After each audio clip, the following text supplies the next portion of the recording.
Bismillahirrahmanirrahim. Assalamualaikum warahmatullahi wabarakatuh. Alhamdulillahi rabbil alamin. Wassalatu wassalamu ala ashrafil anbiya'i wal mursalin wa ala alihi wa ashabihi ajma'in. Ashhadu an la ilaha illallah wahdahu la syarikalah wa ashhadu anna Muhammadan abduhu wa rasuluh. Allahumma salli ala sayyidina Muhammad wa ala ali sayyidina Muhammad. Syukur alhamdulillah kita dapat berjumpa kembali di channel ini. Harapan dan doa saya, semoga saudaraku semua yang menonton video ini selalu diberikan kesehatan, dilapangkan rezekinya, diampuni dosanya, dan dipanjangkan umurnya. Amin. Amin. Ya Rabbal Alamin. Salah satu sunnah salat adalah membaca surah atau ayat Al-Quran setelah membaca surat Al-Fatihah. Al-Quran sendiri terdiri dari 114 surah dan 6.000 lebih ayat. Jadi, kita semuanya memiliki pilihan surah atau ayat yang melimpah untuk dibaca setelah membaca surat Al-Fatihah di dalam salat. Dan semua surah maupun ayat di dalam Al-Quran boleh dibaca, mulai dari surah-surah pendek seperti yang ada pada juz 30. Ada pula yang gemar membaca potongan-potongan ayat di dalam surah-surah yang panjang. Dan ada juga yang membaca surah atau ayat yang disesuaikan dengan situasi atau momen-momen tertentu.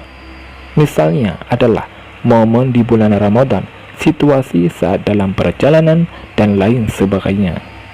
Lalu, bagaimana dengan Rasulullah SAW?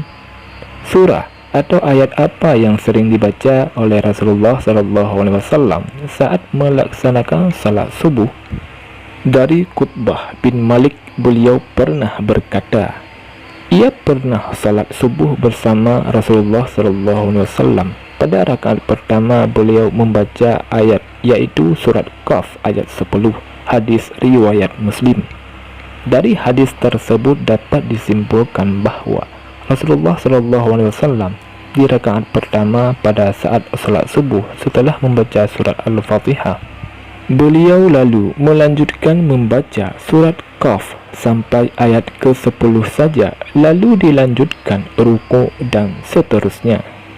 Kenapa Rasulullah SAW membaca surat Qaf pada rakaat pertama waktu salat subuh? Apa keutamaannya? Isi surah Qaf ini intinya adalah untuk memperingatkan manusia tentang nikmat-nikmat yang diberikan kepadanya manusia. Begitu juga peringatan tentang hari berbangkit, hari dihisab, surga, neraka, pahala, dosa, dan lain sebagainya. Supaya kita selalu ingat kepada Allah Subhanahu wa Ta'ala bahwasanya akan ada hari berbangkit di mana manusia akan dibangkitkan dari kubur, lalu dihisab semua amalannya dan diberikan balasan sesuai dengan amal perbuatannya semasa hidup di dunia. Dan bagi yang banyak amal buruknya akan dimasukkan ke neraka dengan segala siksaan. Na'udzubillah min zalik. Lalu pada rakaat kedua, surah apa yang dibaca oleh Rasulullah SAW di dalam salatnya? Dari Ammar bin Haris berkata, aku mendengar Rasulullah SAW pada saat salat subuh membaca surat At-Takwir, hadis riwayat An-Nasa'i. Di dalam Al-Quran, surah At-Takwir ini pun juga berbicara peringatan kepada manusia tentang hari kiamat. Seolah-olah surat ini ingin menyampaikan pesan kepada manusia bahwasanya keadaan semesta alam ketika kiamat datang akan hancur, terjadinya guncangan gempa di mana-mana, matahari akan digulung sehingga gelap gulita, dan manusia tidak akan dapat mengelak dari pengadilan Allah Subhanahu wa Ta'ala tentang amal perbuatan yang dikerjakan semasa hidup di dunia. Lantas, apa keutamaan membaca surah At-Takwir pada rakaat kedua salat subuh? Insya Allah mampu meningkatkan keimanan kita kepada Allah Subhanahu wa Ta'ala dan memunculkan kekhusyukan di dalam salat, bahwasannya kita semua akan meninggal dan akan sangat celaka saat kita meninggal tanpa bekal amal soleh yang cukup untuk menghadap Allah Subhanahu wa Ta'ala.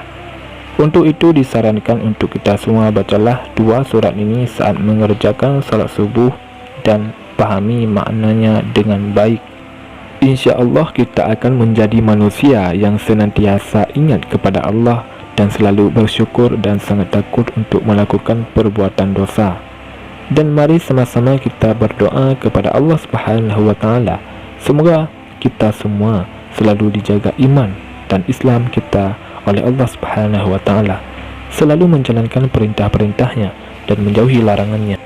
Amin ya rabbal alamin. Semoga video ini bermanfaat. Wallahu a'lam bishawab. Assalamualaikum warahmatullahi wabarakatuh.